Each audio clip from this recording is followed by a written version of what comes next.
sobrang daming pera yung nakukuha nang hindi mo nalalaman. Hindi tayo naging practical. Naniniwala kasi tayo sa mga pangako. Sa patuloy na paglobo ng isyu ng korupsyon sa bansa, utang ng Pilipinas umabot na sa mahigit 17 trilyong piso. Nakababahala na ang ganitong kalaking halaga. Bukod pa rito, lumalabas na sa bawat mamamayang Pilipino ay may utang na 153,000 pesos. Ang walang kamatayang korupsyon ang numero unong dahilan ng walang habas na paggastos ng pera. At ano ang epekto ng korupsyon sa kalagayan ng ating bansa? May kapatid ako na nagre-rely siya for medical assistance sa government. Nakikita ko lagi kung gaano kadami yung pumipila sa DSWD, sa SSDD, at sa mga senator. Nakikita ko yun kung gaano kahaba yung pila. So parang ang ibig sabihin nun is ganito karami yung dami ng tao na kailangan ng tulong. Tapos malalaman mo lang na yun nga, sobrang daming pera yung nakukuha nang hindi mo nalalaman. Ang daming taong pwedeng matulungan para sa pagpapagamot nila. Tulad nga yung pamilya namin. Ang hirap. Pupunta ka sa mga center, ang haba ng pila. Hindi lang to about sa pila ha.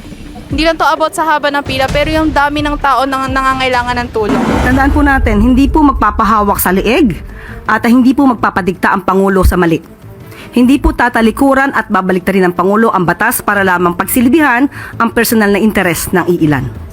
So, tandaan po natin, lagi pong sa batas ang Pangulo. Kaibigan o batas? Batas pa rin po ang pipiliin ng Pangulo. I guess ang naging problema ng panahon natin ngayon is hindi tayo naging practical, basically. Alam naman natin na mahirap talaga, magiging mahirap yung buhay sa maraming paraan. Pero mas pinipili pa rin natin yung sa tingin natin kasi, kunyari parang sa kurso, pag pumili ka ng kurso, kailangan mo maging practical. Pero pumili ka ng kurso kasi ganito, sabi ni ganyan, mas maganda na ganito. Yung doon kasi tayo naniniwala kasi tayo sa mga pangako. Doon kasi yung nagiging basis ng decision making natin eh.